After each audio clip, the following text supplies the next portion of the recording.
Did you know?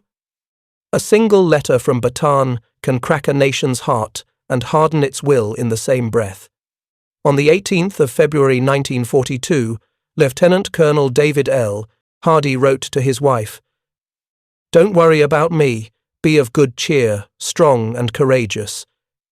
He was already staring down collapse on the peninsula, already stepping into the long shadow that would swallow tens of thousands of Americans and Filipinos.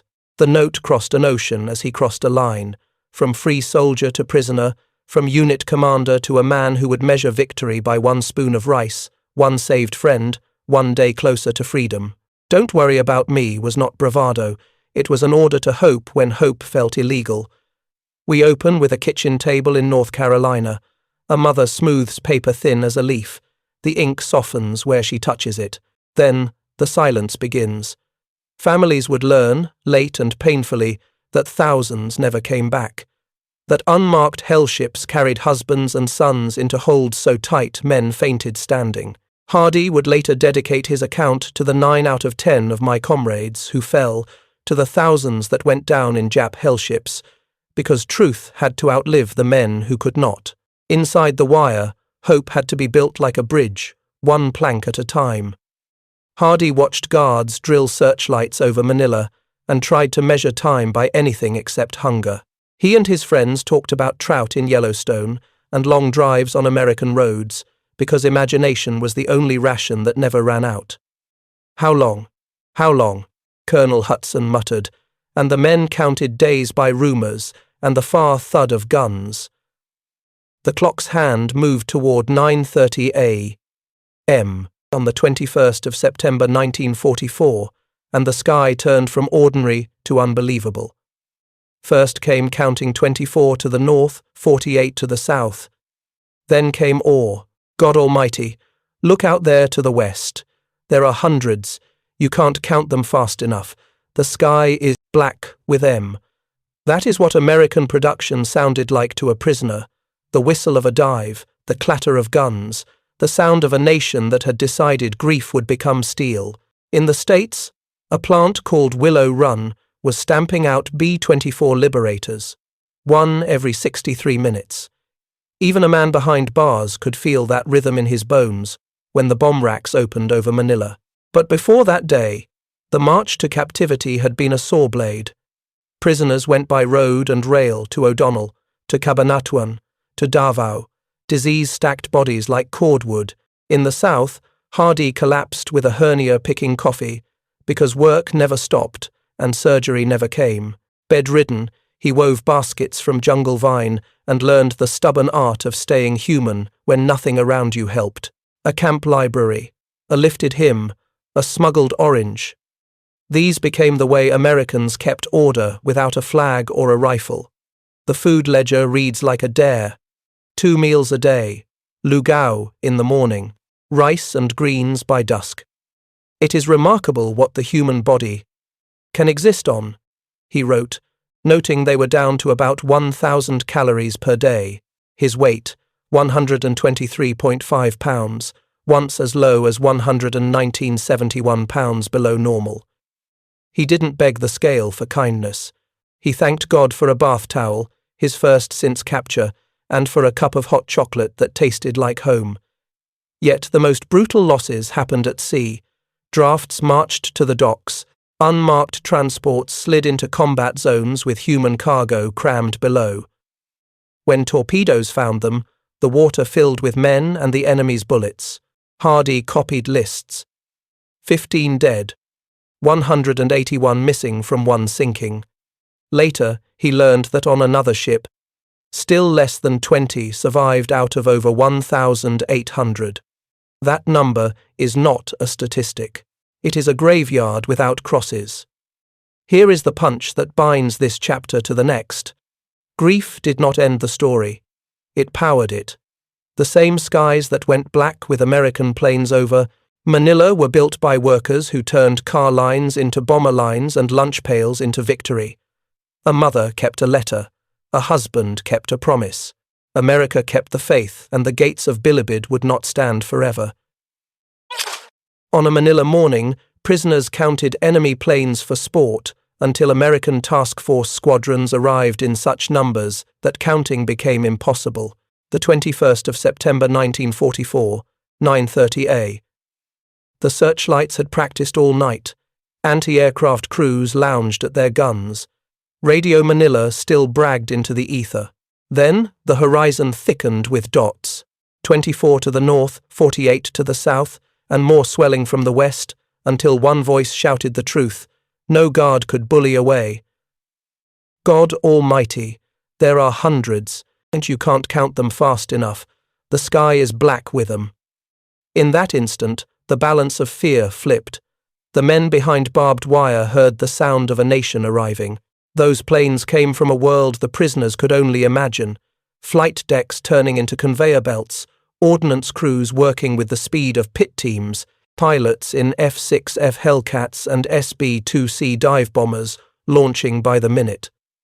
The US Navy called it the Fast Carrier Task Force. To a starving officer on a barracks step, it was proof that America had learned how to move mountains of fuel, parts, and courage halfway across the world and drop them with a mapmaker's precision. A photograph from USS Hornet shows Japanese shipping under attack off Manila that very day. The dagger had reached the heart of the harbour. Inside the city, prisoners waited out alarms and tallied bursts like weather. Heavy to the north, heavier to the south, the sky a crosshatch of white traces. The raid rattled the prison routine to its core. Guards who had once strutted during roll call turned jumpy, then quiet. Hardy noted that rumours of landings and breakthroughs multiplied like birds on a wire after every alarm. Men pooled Red Cross tins, saved the broth for the sick, and watched enemy confidence drain away one blast at a time. Within days, the kitchen itself moved, as the authorities rearranged compounds, proof that even the schedule of supper could not resist American pressure. The numbers behind that noise still stun. In the States, Willow Run could push a B-24 Liberator off the line every 63 minutes. By March, 1,944. By September, the 6,000th bomber had flown. That is more than production. That is a heartbeat you can set strategy to. A pulse that lets carrier groups and Army Air Forces plan not by scarcity but by flow. Each bomb rack over Manila was a note in a much larger score, written in Michigan, Ohio, California, and 100 towns that learned the smell of hot aluminum and solvent as well as any arsenal. And the men at Bilibid, Santo Tomas, and Cabanatuan could hear it in the climbs and dives overhead. But the most important effect landed where no camera could see. In the skulls of the enemy and the souls of the prisoners. Japanese crews had rehearsed and postured. Now they watched their bay become a shooting gallery. Prisoners who had spent months whispering through walls could suddenly speak a simple sentence without being called dreamers. We are coming back. Hardy marked the calendar with the same blunt hope air raids 4 days running, breakfasts spiked by a spoonful of saved Red Cross sugar, cheer returning like appetite. There is a human scale to this thunder. Picture a man who hasn't owned a towel in years running his fingers along new terrycloth. Picture him tasting hot chocolate at 3:30 p.m. and saying it was the best Christmas dinner since 1942. Then picture him pausing mid-sip as engines roll in, counting until counting fails, and smiling because the sound says what words cannot. America never forgot you. That is what air superiority means when you're behind bars. It means the locks are starting to rust. The enemy felt it too. Anti-aircraft drills turned into real barrages that found little. And even the propaganda broadcasts sounded thin against the roar of Pratt & Whitney engines. Manila's docks burned, rail yards jammed, supply piles that took months to build disappeared in a morning. A nation that could once move unchallenged at night now moved by fear. This is the bridge to the next shock. If America could blacken a capital's sky at will, what would happen when Rangers and guerrillas moved by ground in the same spirit to open a gate not just for dozens, but for hundreds? Did you know? The deadliest place for a prisoner could be nowhere, no camp, no island, just a steel box below deck. Prisoners called them hell ships, Ordinary freighters were turned into floating cages, holds packed so tight men stood for hours, no Red Cross on the hull, almost no air. When torpedoes hit, the sea took some and machine guns took more. After one December draft, a clerk at Bilibid copied a line that felt like a bell for the missing. 15 confirmed dead, 181 unaccounted for. Later that autumn, an unmarked transport off Formosa carried roughly 1,785 POWs. Fewer than 24 lived to talk about it. Imagine a stadium, then imagine 2 rows walking out. Problem. How do you save men you cannot find? The enemy loaded prisoners by surprise, split friends into different groups, shoved them under hatches, and sailed them into combat lanes, where even Allied submarines could not know who was below. There is no map for that kind of cruelty.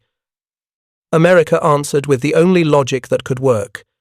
Take the air, take the sea, and cut the enemy's veins until movement itself collapsed. That strategy brought rescue closer to every island, but it also meant some ships would die before the gates did. Hard truth, carried anyway. Details tell the story. Guards gathered Red Cross blankets and mess kits from beaches after sinkings and stacked them in neat piles, mute proof of what the water had taken. Lists of the missing slid along benches like the last loaf of bread, heads bent over names. Lieutenant Colonels Jasper Brady, Irving Compton, Walter Denker, Majors Howard Cavender, and John Turner. Officers last seen walking toward a dock with kit bags over thin shoulders. Commander Warner P. Ports filed a written protest before one draft sailed. He was questioned as if the danger were opinion. Across the bay, American submarines hunted cargo ships and troop transports with relentless math. In the air, carrier pilots slashed at convoys that once sailed unafraid, and bombers tore into harbors where goods piled up like promises.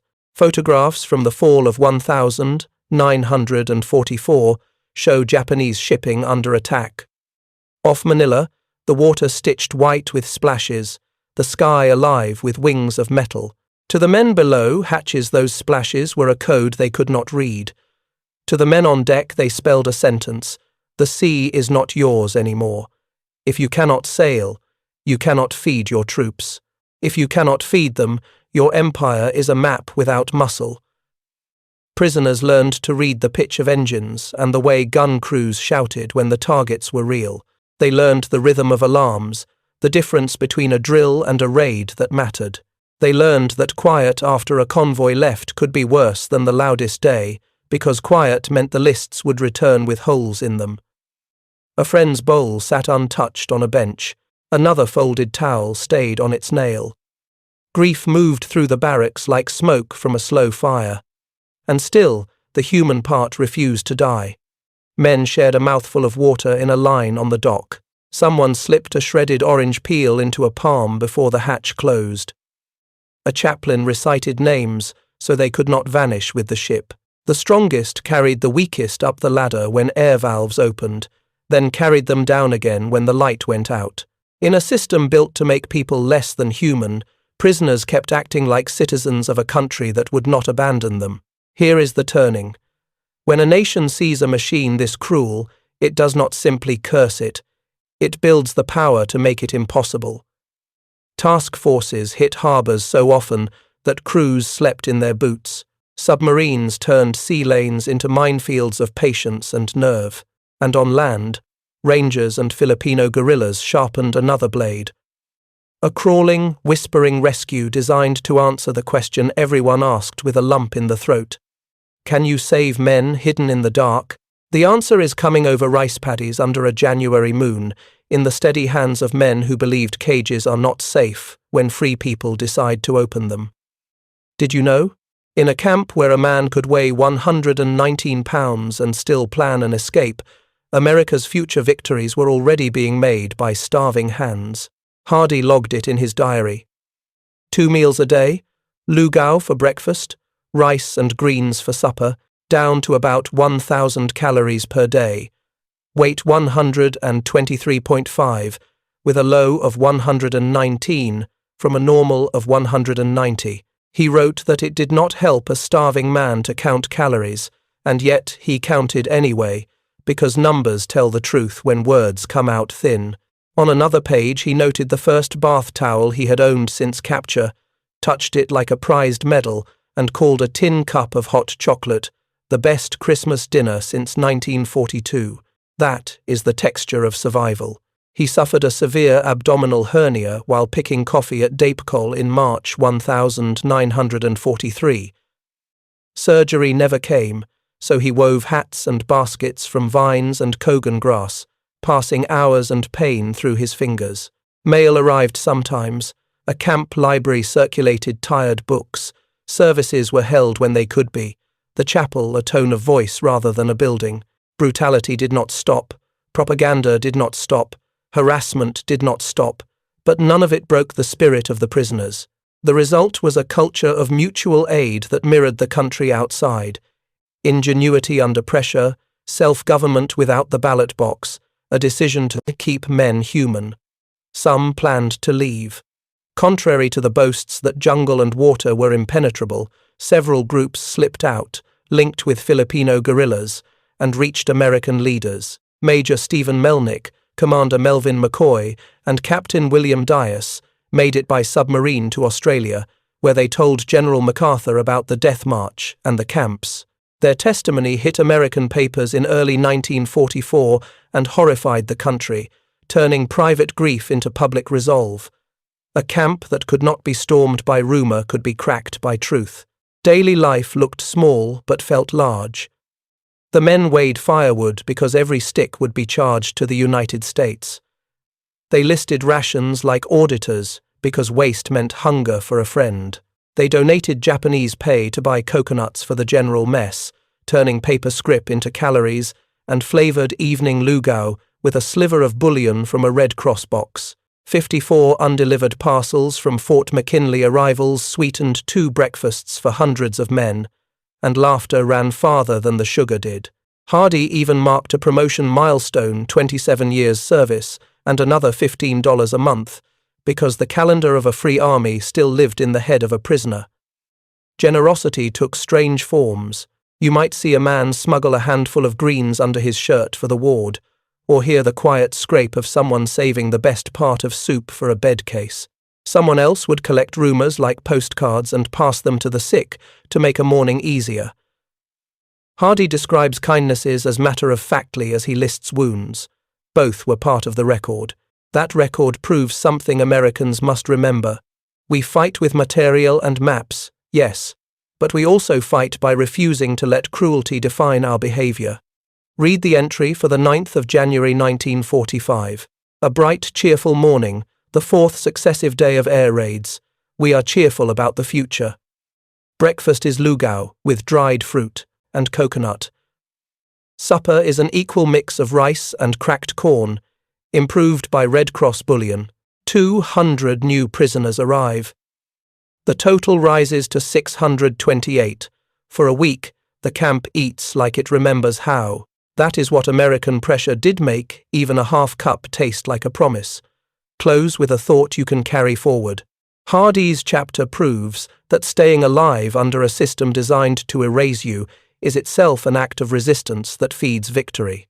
Every basket woven, every sermon whispered, every calorie shared kept men ready to walk out when the gate finally opened. The next chapter is the answer to their preparations. And to America's vow. A night crawl by Rangers and Filipino guerrillas, past sentries, and through rice, to lift hundreds from a place built to break them and to show an enemy that even cages are not safe when free people decide to open them. Did you know? One night in January 1945, 133 U.S. Rangers belly-crawled across 30 kilometers of rice and scrub to a camp ringed by thousands of enemy troops and ran out with more than 500 prisoners. The date was the 30th of January 1945. The place was Cabanatuan, Nueva Ecija. The team was a blend of 6th Ranger Battalion and Alamo Scouts, guided by Filipino guerrillas under Captains Juan Pajota and Eduardo Joson.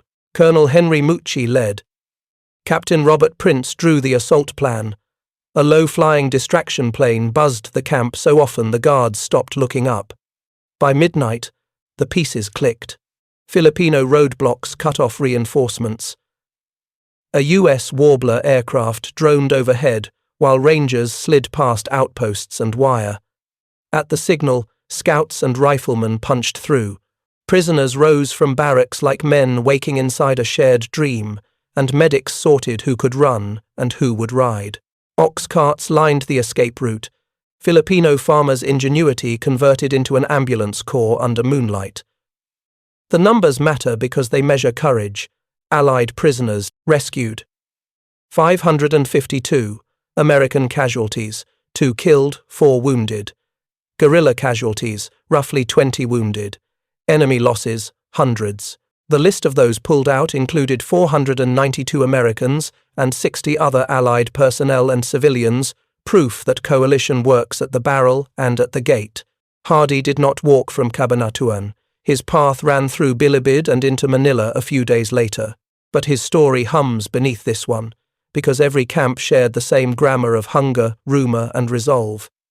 Imagine his face at the sound of a woman yelling in a stateside kitchen, "Turn on our radio. Your husband is in Manila." Then apply that shout in reverse to 1,000 Filipino homes who had risked all to help strangers escape. This is what American power looks like when joined to local courage. A raid so clean and fast that it felt impossible until it happened. The enemy's shock is recorded in how little they did in time. By the hour of decision, their perimeter had been mapped, their habits timed, their response bled away by guerrilla control of the roads. A garrison that once swaggered over the helpless suddenly found itself chasing dust. Even the rumor that prisoners were being massacred at Palawan could not bring fire down fast enough to stop a plan that mixed stealth, speed, and overwhelming purpose. Prince's column hugged an irrigation ditch for hours, elbows scraping mud, every metal part taped so an M1 Garand clip would not click at the wrong second. Pajota's guerrillas blew the Kabu Bridge and set ambushes to freeze trucks in place.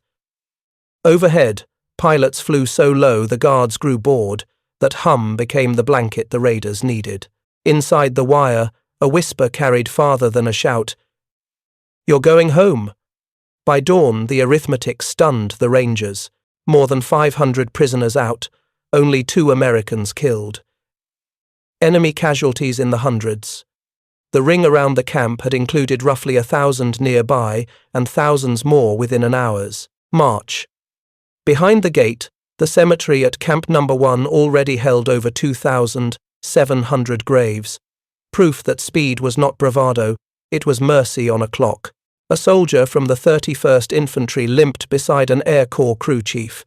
A Navy corpsman steadied a civilian schoolteacher.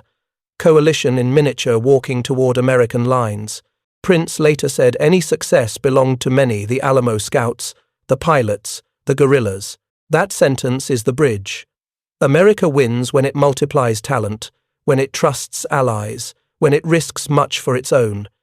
If a handful can crack one camp, imagine what an army will do in a capital. The next chapter opens those gates for good. Did you know? A bomber plant in Michigan could deliver a B-24 Liberator every 63 minutes. And you could hear it in Manila when the sky went dark. Factories with wings fed fleets with steel, shipyards turned into metronomes, railroad yards pulsed like arteries. That is how a nation writes freedom into metal. Prisoners felt it as pressure: more raids, more rumors, more proof that the calendar was finally on America's side. Problem: could any country build enough planes, ships, fuel, radios, and rations to fight across 2 oceans at once and still find a single prisoner by name? Answer: the United States did it by turning free enterprise into a command performance. Automakers pressing aluminum skins, welders stitching Liberty-type hulls, women riveting bombers at Willow Run while mills poured sheet after sheet into the future. The result was tempo. The result was the sound Hardee heard in September 1944 when planes filled the sky and the guards stopped bragging and started ducking. Tempo met mercy when the gates finally opened. Hardee describes the moment General MacArthur came through the barracks at Bilibid, clasped his hand, and said he had just heard from Mrs. Hardy that all were well. A soldier who hadn't cried in years cried then. Boniface said hello like an old friend and steadied him, back into laughter. That is what national power feels like in human terms. A commander who remembers a wife's name, and a staff who can trace a family across a world at war. Then came the avalanche of small miracles that mean the big machine is working. A Red Cross worker carried in mail, stationery, and pencils. Hardy got a 25-word radio message and 2 letters from home fresh enough that he could smell the ink of recent days, and the broadcast beat him to his family's breakfast table. "Turn on our radio. Your husband is in Manila," neighbors told them, and the house filled with calls. At the mess line, there were not enough cheese and chocolates. The doctors rationed both with the care of bankers because patients were trying to eat themselves back to life. Look again at the ledger of deprivation to see what abundance meant. 1,000 calories a day becomes 3,000 when ships and airfields are yours again. 119 pounds climbs toward a soldier's fighting weight when supply wins. Red Cross cartons crack open like treasure chests. Field hospitals appear where there were none. And the vocabulary in a diary shifts from shortage words to movement words, from lugao and camotes to orders, transport, and finally, home. Consider what that speed required behind the curtain. Rail spurs into plants, oil convoys from Texas, coils of aluminum, training pipelines that turned farm boys into crew chiefs and Rosie into riveters. At Willow Run, Ford produced the 6,000th B-24 by September 1944 and kept going with more. A nation that can do that can keep carrier decks cycling and depots full enough to feed a city under fire. When Hardy returned to Bilibid, amid fire and looters, order still found him. Within hours, he heard family news, was handed paper, and sent a 25-word message home. The broadcast reached his kitchen before his letter did. MacArthur's visit days later was not theatre. It was a handshake that said the system delivers for people. "Hardy," the general smiled, and Boniface's easy, "Hello, Dave," finished making a soldier whole. So when we say factories won the war, understand what it meant in a camp. Calories and crates. It meant a radio voice telling family, "Your husband is in Manila." It meant a scale inching forward and a diary switching from shortage words to movement words. It meant that the promise in that first letter, "Be strong and courageous," had been kept by a nation that built its way to his door. The next chapter will widen the lens: citywide liberation, convoys on every road, and statistics that make you shake your head and say the only honest thing left to say. Holy cow, we actually did that. Did you know? On the night of the 3rd of February 1945, American flying columns from the 1st Cavalry Division knifed into Manila, and by midnight the first internment gates were down while other units closed on Bilibid prison. Inside the cells, men who had measured time by ladles and rumours heard engines, boots, and the sentence they had carried like a torch for 3 years. "You're going home." David L. Hardy felt it before he saw it first in the way guards hurried through roll call, then in the low thunder of trucks that sounded like a country arriving. A corridor that always smelled of iodine and fear turned into a hallway of shouted names, stretcher wheels, and the paper snap of new orders. After years of maybe, the word became now. The gate swung and the world changed temperature. The American answer looked like motion and memory fused. Signalmen slung wire across streets still warm from fire. Quartermaster trucks backed to doorways with crates that thumped like bass drums, milk, flour, beans, chocolate, soap. Doctors rolled out litters and sorted the sick by pulse and colour, and whether a man could lift his head. Loose pages, rosters, affidavits, next of kin lists spread over tabletops like maps as officers assigned escorts and called names with a chaplain's care. A private set 2 cups on a sill and said, "Drink slow."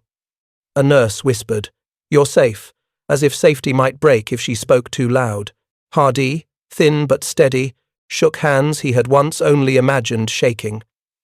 General Douglas MacArthur stepped between cots, grasped his hand, and delivered personal news from home that turned waiting into proof. Bonner Fellers followed with the kind of greeting you hear only from someone who knows both your rank and your nickname. Then the small miracle that feels bigger than any parade. An orderly handed Hardy a pencil and a form for a 25-word radio message. Somewhere in North Carolina, a kitchen shook with neighbors yelling, "Turn on the radio! He's alive!" Power, to a prisoner, is not a statistic. It's a voice that can cross the world before a letter does. Outside, Manila roared toward freedom. The 37th Infantry Division pushed street to street. The 11th Airborne cut routes south and east. Filipino guerrillas guided columns around barricades that would have cost a day if you chose wrong at the fork. Manila Bay glowed at night where fuel burned. The same fire that once marked enemy confidence now marked the end of it. Every block taken meant another ward supplied. Another kitchen lit. Another stack of Red Cross cartons opened like treasure. A city that had starved for truth got a meal of facts. The human details did the heavy lifting. A corporal fresh from Leyte gave his blanket to a stranger because the hospital had run out. A Navy dentist used his kit to pry open padlocks when the bolt cutters were busy. A medic taped an IV bottle to a broom handle and told jokes while the fluid ran. A cook with a Detroit Tigers cap showed a patient how to fold a paper tray that wouldn't leak. Men who had rehearsed dying began to rehearse living shaving with borrowed razors, asking about rail tickets, practicing how to sleep without dreams that kicked doors open. The enemy felt the flip. Fire that had once been bold shrank to shots from corners and then to silence. Men who had strutted past cages with rifles sprinted between shadows, clutching rice they could no longer cook in safety. They had bet that distance would save them, that a free people would not cross an ocean in strength and then cross a city in courage. They lost that bet. Hardy stepped on a scale that finally moved in the right direction. Clark's double-spaced names, so the next of kin could read them without shaking. A colonel who had once taught tactics now taught something rarer: how to walk through a gate and keep going. The road out of Manila ran to a harbor and a horizon lined with American steel, and every mile said the same thing, in a language every prisoner understands. Home is not a word. It is an operation. Did you know? A handful of US. Submarines, never more than a few hundred boats with crews who knew each other by name, sank over half of Japan's merchant fleet and starved an empire at sea. That is not a metaphor. It is a ledger line that strangled factories, armies, and the timetable of resistance. When prisoners in Manila heard the harbor erupt, they were listening to the end of a supply chain that used to run like a river. When it stopped, everything downstream, food, fuel, ammunition, hope, ran dry. A nation that cannot move is a map without muscle. America took away movement. The method was simple and hard. Own the air so the convoys cannot hide. Own the sea lanes so the convoys cannot pass. Then add the American invention that changed long wars forever. Underway replenishment, fast oilers, floating workshops, and carrier decks that turned the Pacific into a highway with rest stops. Fast carrier task force groups launched waves that rolled like factory shifts. Night after night, bays once thought safe became chalkboards for tracers and bomb splashes. Merchant captains who had sailed with pride began to measure routes by where the submarines weren't. And those blank places kept shrinking. Inside the wire, the effects were measured in spoons, not charts. More raids meant shorter rations for the enemy and slightly better ones for the prisoners as the balance shifted. A camp cook's ladle went from translucent soup to something that actually clung to the tin. A quartermaster sergeant posted to the prison detail counted crates twice because the numbers finally mattered. Eat slow, a doctor told Hardy, and for the first time in years the warning meant abundance, not lack. When the ocean turned American, Bowles in Manila felt it. The enemy discovered the truth most painfully. Without ships, you cannot move rice from Formosa, or coal from Manchuria, or troops from anywhere to where they're needed. Without fuel, pilots become guards, trucks become bunkers, and artillery becomes decoration. Commanders who had planned offensives began to plan withdrawals, and then explanations. POWs heard it second-hand in rumors that kept proving right. Convoys late, depots empty, garrisons quiet. A guard who once bragged about Japan's reach now complained about empty shelves.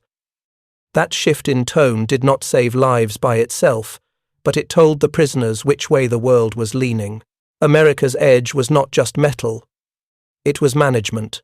Patrol areas were plotted with the patience of farmers. Wolf packs formed, struck, and vanished. Code breakers turned radio noise into maps. Aircraft spotted, subs stalked, destroyers finished, each trade practiced until it felt like muscle memory. That is what a free country does when it chooses to fight smart. It puts brains beside bravery and lets both do their work. The loud part was the bomb. The quiet part was a sailor in headphones, a yeoman with a pencil, a machinist mate who could keep a diesel alive on the far side of the world. Now link sea truth to land truth. When submarines and carriers erased the merchant fleet, the islands shrank. Islands shrank, camps could be reached. When camps could be reached, doctors and rations and trucks arrived, and the diary entries changed from shortage words to movement words, orders, transport, home. That is how strategy touches a single body. That is how a chart line on a wall becomes another notch on a prisoner's belt, going the right way at last. And it sets up the next move in our story, the reckoning, counting the missing, naming the dead, and proving to families that America would not let the truth sink with the ships. Did you know? In the weeks after liberation, America fought a second battle on paper to turn rumor into record and grief into names. In one room you could smell iodine. In the next you could smell ink. Clerks stacked rosters beside hospital charts. Officers gathered affidavits about marches, camps and sinkings and turned them into timelines. A ledger is not a weapon, but it can kill a lie. Families who had lived on shadows were owed daylight. The United States promised it, then did the work. Hardy's own recovery became part of that promise. He had dropped from 190 to 119 pounds, and now climbed back with the patience of a man rebuilding a bridge he once walked every day. He wrote when he could, because the story mattered, because truth endures only when someone sets it down. He listed the men who didn't return, to fix them in place where time could not erase them. He put sea disasters into sentences that the next of kin could carry without guessing. He made a record for the wives who had saved letters, for the children who needed their father's last facts, not last rumours. The army called in its specialists. Graves registration compiled names, dates, and coordinates from scattered camps and beaches. JAG officers took testimony that would anchor trials. Medical staff catalogued wounds and weights because a healed scar still speaks. The result was a wall of paper that said what the enemy had tried to blur. These men lived. These men died. These men were last seen on a dock, in a hold, on a road. And here is how we know. Some called it bureaucracy. The families called it mercy. The enemy had built a machine that ran on silence. America answered with noise, the clear kind made by stamps, signatures, and sworn statements. A Japanese officer could scoff at an accusation. He could not scoff at his own signature, or at a convoy date matched to a submarine patrol report, or at a prisoner's name repeated by 5 witnesses who never met until liberation. Paper did not carry rifles, but in these rooms it carried justice. A mother's question, "Where was he?" received a place and a time, not a shrug. There was grace in the details. A clerk retyped a list because the ribbon faded where a widow would lay her finger. A captain paused before reading a name to make sure he could pronounce it. Then he practiced again. A chaplain carried a stack of postcards as carefully as if it were a chalice. Men who had been taught to calculate angles of fire now calculated shipping routes, so they could explain why a son did not step off a transport. Respect turned arithmetic into comfort. This is not a sad ending. It is a proud one. A great nation does not hide from hard numbers. It gathers them, learns from them, and prints them so that the next war finds fewer victims in the dark. The accounting finished what the columns and carriers had begun: freedom for the living and truth for the dead. And it built the platform for our final turn, showing the overwhelming scale of American production, the speed of our rescues, and the almost unbelievable outcomes that followed. The files closed gently, the factories still roared. The story was not over. It was ready for its proof. Did you know? One American shipyard built a Liberty-type cargo ship in 4 days, and the country launched about 2,700 of them, steel boxcars for victory. Airfields sprouted where jungles had stood, the sky filled with P-51 seconds, B-24 seconds, B-29 seconds. Railheads in the Midwest pulsed like arteries. This was not noise, it was choreography. A free economy put on boots and became an army of factories. The miracle was not just quantity but tempo. Enough speed to fight across 2 oceans at once and still deliver a single letter to a single kitchen in North Carolina on time. Look at the chain. Ore to mill, mill to press, press to crate, crate to dock, dock to convoy, every link timed. At Willow Run, a B-24 Liberator rolled off the end of a mile-long line roughly every hour. On the coasts, Kaiser yards stacked prefabricated sections like toy blocks and welded them into hulls faster than any navy thought possible. Seabees cut and filled and paved until islands looked like aircraft carriers perched on coral. The idea was simple: build so fast the enemy fights yesterday's Air Force tomorrow. America did it, then did it again. That speed reached Hardy's barracks as kindness in bulk. Cheese and chocolate at the mess window, doled out with a smile and a warning not to overdo it. Soap on a sill next to a towel that was his and would not be taken. A field hospital with real sheets and real charts and the quiet voice of a nurse who had learned to be tough without sounding it. Production turned into mercy, 1 crate at a time. The patient's thank you circled the world and landed back on a factory floor where a riveter wiped her eyes and pulled the next trigger. The enemy understood too late what they were facing. You cannot outfight a nation that can replace losses faster than you can inflict them and improve the replacement while doing it. A plane shot down over Luzon returned a month later as 10 planes with better radios. A ship sunk in the South China Sea came back as a convoy with escorts, radar, and a captain who had practiced the route in a classroom built last week. The math humiliated brute force. Pride met planning, and planning won. America's strength was never only machines. It was the hands that learned new trades overnight, and the minds that turned problems into assembly steps. It was farmers who became welders, teachers who became code clerks, shop foremen who became logistics wizards. It was the idea that excellence, spread wide, beats genius, hoarded. When the Rangers asked for ox carts at Cabanatuan, farmers provided them. When carriers asked for bombs, factories provided them. When families asked for answers, clerks provided them. The same system that built air fleets built trust. Now set the stage for the impossible-sounding finish. We have shown the gates opening, the ocean changing sides, the ledgers filling with truth. The factories sprinting. The last proof is the sum. Rescues that seemed like legend until they happened. Fleets that strangled empires. Numbers that look like typos until you remember who Americans are. From assembly line to air raid, from blueprint to bayonet, this is how a free people ends a war: by outbuilding, outthinking, and outlasting, and then by turning victory into food, letters, and tickets home. Get ready for the final drum roll. Did you know? On the 23rd of February 1945, the 11th Airborne Division jumped on Los Baños at dawn, while amphibious craft and Filipino guerrillas hit from the lake, and by noon more than 2,000 civilians were out with losses so light it reads like fiction. Cabanatuan proved a camp could be cracked. Los Baños proved it could be emptied in broad daylight under the enemy's nose. The formula was daring plus precision. It looked like a circus: poster parachutes, bankers, trucks, ox carts, but it ran on a stopwatch. A rescue that bold becomes routine only when your doctrine is speed and your habit is success. The mechanics matter. Scouts mapped guard shifts down to cigarettes. Paratroops drifted like thistledown, landed where they were supposed to, and sprinted for the barracks. Amphibious craft timed their wake to the second. Engines throttled quiet until the last bend.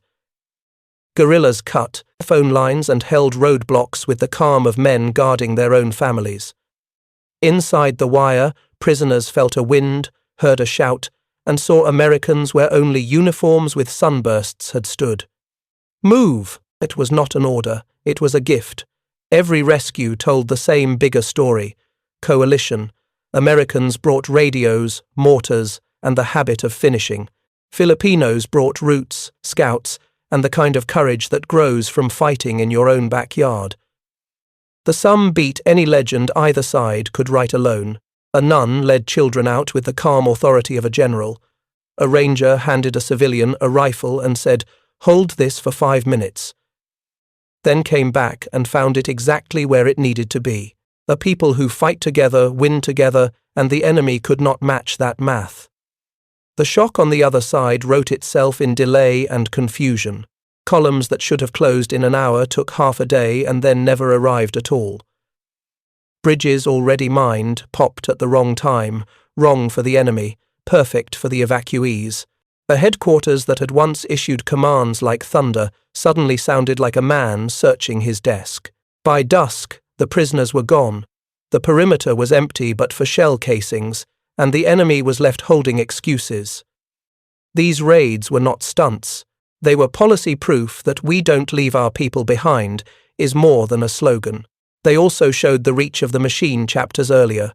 Planes, boats, fuel, maps, radios, medics, food, and the discipline to make them meet at a fence on a minute hand. The same nation that could deliver a bomber every hour could deliver a rescue on time. That consistency breaks opponents from the inside. After enough of these, even the brave begin to doubt. Doubt is a weapon. America used it well. Now lift your eyes to the scoreboard. Camps liberated, convoys shattered, cities retaken, lives counted and restored to families in numbers that would have sounded impossible on the day of surrender. We are one chapter from the final reveal, the towering statistics and outcomes that, taken together, feel like a myth until you remember they are simply America doing what America does when it decides to finish the job. The last page will prove it, in numbers no one can argue with. Did you know? In the Philippines alone, more than 25,000 Americans were taken prisoner and about 11,000 never came home. Yet the nation that absorbed that shock built the greatest rescue and retribution machine in modern history and ended the war on its terms. Start with the math that changes faces. Roughly 300,000 military aircraft built, about 2,700 Liberty ships launched, submarines that erased most of an enemy's merchant fleet, carrier groups that blackened skies over capitals once thought safe. Then add the maps that bent in our favor. Luzon, Leyte, Manila, Okinawa, names that became verbs for momentum. Numbers do not brag, they testify. These testify to a free people determined to keep promises. Stack the impossible, then realize it happened. A bomber an hour at Willow Run. A cargo ship in days on the west coast. A paratroop drop and an amphibious landing timed to the minute at Los Baños. A night crawl through ditches at Cabanatuan that ended with 552 prisoners moving the right direction on a road they were never meant to see again. A kitchen radio in North Carolina that said a husband's name before his letter arrived. No other country did all of that at once and kept its soul intact. America did. Turn the camera back to the faces we met. Hardy, who fell to 119 pounds and climbed back with patience and food stamped USA. On every crate, the corporal who gave away his blanket, the nurse who said, "Eat slow," the cook with the tiger's cap who taught a man to fold a tray, the guerrilla captain who closed a bridge at the perfect second and opened a gate a minute later, the general who shook hands in a ward because News from a wife is strategy, too. The ledger of victory is best read as people. The enemy's last lesson stands in relief. They tried to rule by fear. They hid prisoners in holds, moved them without markings, trusted distance to protect them, and silence to excuse them. The United States broke the distance with fleets, broke the silence with ledgers, and broke the fear with raids that said plainly, "Not one more day than necessary." The shock that began in our kitchens came back across the ocean as shock in theirs. When a nation fights with morals and math aligned, resistance becomes a countdown. End with the truth that binds pride to gratitude. We did not win because we were perfect. We won because a free economy could sprint, because neighbors could become experts by Tuesday, because our allies trusted us with their best, because our leaders knew that a handshake in a ward matters as much as a strike on a harbor. We built, we fought, we rescued, we counted. The files gave families answers, the columns gave prisoners home, and the totals gave the world proof. If you're looking for a single sentence to carry out of this story, take this. Americans do not merely survive history, they bend it toward freedom, and they count every name along the way.